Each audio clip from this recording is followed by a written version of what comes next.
Yo, what is happening, guys, and welcome back to the Let's Talk Finance channel. And yes, I'm actually not dead. It's been like 3 weeks since my last upload. I know, possibly a month by the time this goes up, but it's coming up to Christmas. I'm working a lot. Then outside of work, I'm working a lot because I do other things. Then I'm obviously trying to record, and I'm literally doing Grandmas on my vlogs channel, which is literally I upload every Monday to Friday all the way up till Christmas. And obviously it's a stressful time of the year, so I just haven't got around to recording. So now I am. But as you can tell by the title thumbnail, we're not going to try and waste any more time.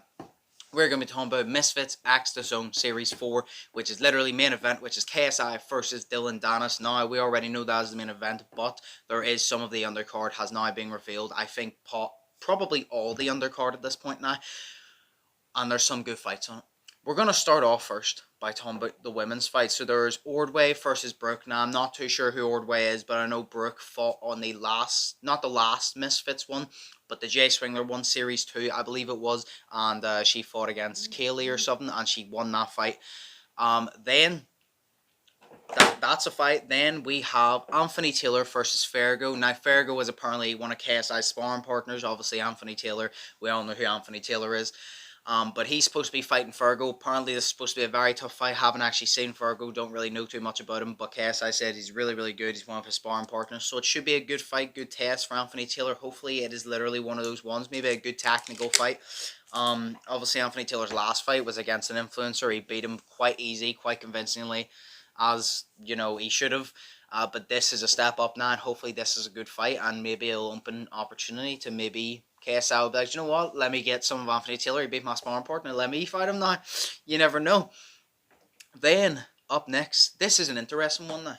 This is an interesting one. By the way, I'm saving like the big ones to last.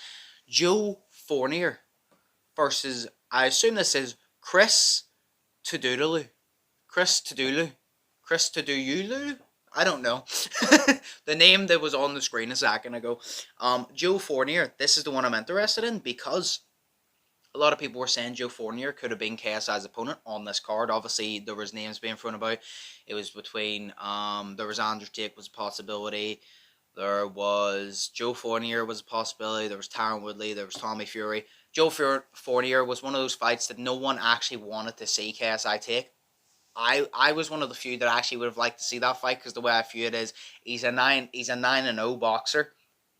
I'm pretty sure he was a celebrity first or something, but he's 9-0 nonetheless. He's big guy, big frame, and I think it would actually be quite a good matchup for KSI, and also it would be quite a good test for KSI. And it's interesting that he is now fighting on the card because then maybe if he wins this in dominating fashion, and obviously KSI beats Dillion Danis in dominating fashion, maybe they will be like, you know what?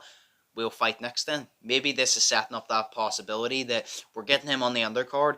If he wins convincingly, that will kind of win people over to want to see me fight him, and then we can make that fight. Because obviously, you can make the good fights that make sense in a boxing perspective and that you would love to see for boxing skill. But if it doesn't sell tickets, it's not going to happen because at the end of the day, boxing is... The only thing that boxing is more than a sport is a business, and it needs to generate money, and that is why Joe Fournier and KSI was not fighting. But like I said, maybe if Joe Fournier puts on a very good showcase, it will win some people over. Then they're like, you know what, I wouldn't actually mind seeing this fight. He's actually quite good. And then that could possibly be the next KSI fight. Who knows? Moving up now, it's Swarms versus Ryan Taylor. Now, I can't be the only one sitting here thinking, why? Like, I'm not complaining, I'll watch it, but like, I can't be the only one sitting here thinking, why? I don't know what weight Swarms is, but Ryan Taylor and Swarms do not look like they're anywhere near the same weight. Ryan Taylor's a big fucker, and Ryan Taylor obviously lost to Slim. He doesn't have the greatest boxing ability, but he's just a tough motherfucker, and Slim was hitting him with shit. He wasn't going down, hitting Slim back. Then Slim caught him with a nice fucking right hand. Ryan Taylor went down, got up instantly and tried to go. And even after all the rounds, Ryan Taylor was still ready to go. Like I said, the boxing ability, it's not the greatest, but the toughness makes you want to see him fight again. And he's fighting Swarms. And like everybody said, I don't know if it was Ryan Taylor or Swarms said, but one of them goes, the madman versus the badman. This is a fight that, to me, it doesn't actually make sense, but I'm also going to watch it because it's quite interesting and I actually cannot wait. And I'm like, you know what? It doesn't really make sense, but fuck it. Why not? Let's get it. Then moving on.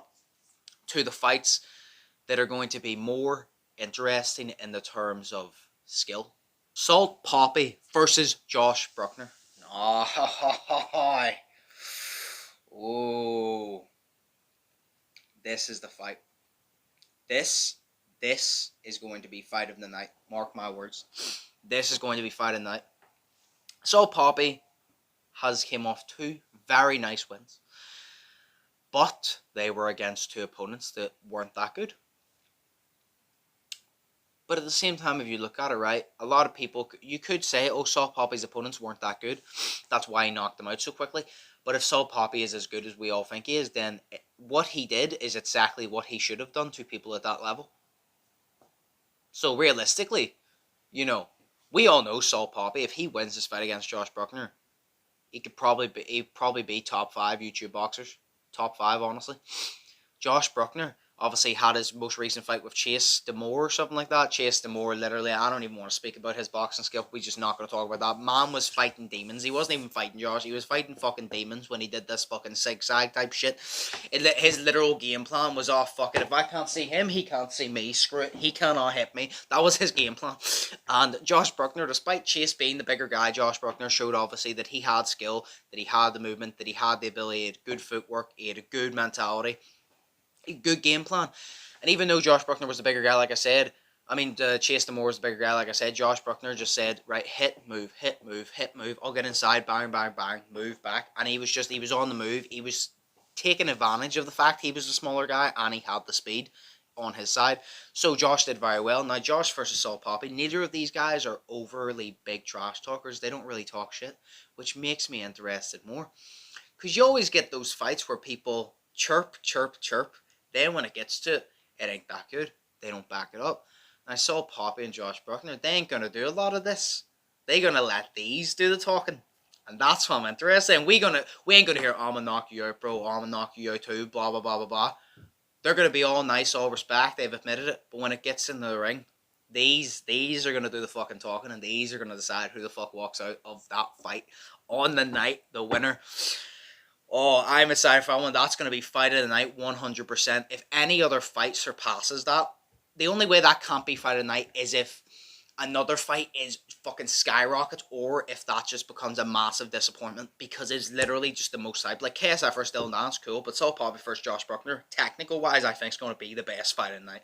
Just saying. We have Slim versus Tom Sinetti. Tom Sinetti supposed to fight on the Jay Swingler versus Jared Lee's one, Misfits X to Zone Series 2. Was fighting, tried to have a fucking scrap at the press conference versus the guy. He actually seems like good entertainment though. He's like kind of like a Conor McGregor type, it seems to fucking be. But then his opponent pulled out, he never got the fight. Apparently, I've just seen some places, I don't know if this is true because it's the internet, so it might not be true, but apparently he has a little bit of like a kickboxing or a Muay Thai background or something like that. I'm not sure if it is true, like I said, I've just seen it places, so I'm not entirely sure. But him versus Slim, I think, just by looking at him, he looks like he can fight. Haven't seen much of his sparring footage. Probably going to have to watch a good bit of it. But like I said, if he's a little bit of a kickboxing background, him versus Slim is going to be a good fight. Going to be an interesting one. And I cannot wait for it. Slim versus Tom Sinetti is the only fight that I think can possibly take the crown for fight of the night over Salt Poppy and Josh Bruckner. If it skyrockets or Salt Poppy and Josh Bruckner just go downhill. And Salt Poppy, Josh Bruckner, the only way I can kind of see it going downhill is if it's just a one-sided fight, which I can't see, or if someone gets finished early, like an early ref stoppage, but I can't see either of them getting finished early. I think they're going to come in, and I think that they're going to throw, and I think it's going to go a distance. Slim versus Tom Sinetti, I think it's going to be a good fight, but I see Slim finishing Tom Sinetti, because although Slim didn't finish Ryan Taylor, and I think Tom Sinetti will be a better fighter than Ryan Taylor having all that weight helped him take those punches, and he's a tough fucker. Tom Sinetti, I do not go back on. I think he is a tough guy just by looking at him, but I think Slim will catch him with one, and I don't think he'll actually knock him out, but I think he will maybe TKO him or ref stoppage. I think Slim needs to knock him out, because Slim had this fucking streak of I knock everybody out, then he got the Ryan Taylor, and he's like, I didn't get to knock him out. I beat him every single round, but I didn't get to knock him out though. Where this one, if he comes back and knocks him out, I'd be like, see, I'm still the same guy, still got that knockout power. Don't think because of my last fight I can't knock people out. So Slim needs to knock him out to put that statement down. But that is the the Misfits Acts the Zone Series 4, and I'm excited for, like I said, KSI Dillion Danis as the main event. That is, exciting too, but I just want to see KSI flatline Dillion Danis, but Slim versus Thompson A and Saul Poppy versus Josh Bruckner. Those are the two fights I am like, oh shit, it's about to go down, bro. It's about to fucking go down. But yeah, like I said, sorry I haven't literally uploaded in ages. I've been trying to do all the things in the Undisputed Vlogs channel, working then and doing everything else, sorting presents for Christmas. Very stressful time of the year for everybody. So I've just been busy. But I'm going to try and upload more definitely in January. I really want to start uploading more on all channels and just make it consistently. And yeah, that is literally my overall review on that. Like I said, I do have other channels if you want to check them out. Undisputed Vlogs, Undisputed Extra, Undisputed Gamer. They'll all be linked in the description. I'll have their logos pop up on the screen somewhere now. If you want to go over and watch them, there's vlogs for vlogs, obviously, real life content, gamer for gamer, and then extra for all my reactions. But yes, as always, hope you all enjoyed. Think positive, test negative, have an amazing day. Have a great Christmas, because I probably won't see you before Christmas, maybe just before New Year's again. But like I said, have a great Christmas, Merry Christmas, stay safe, enjoy your holidays, and I will see you soon. So, peace. Fearless.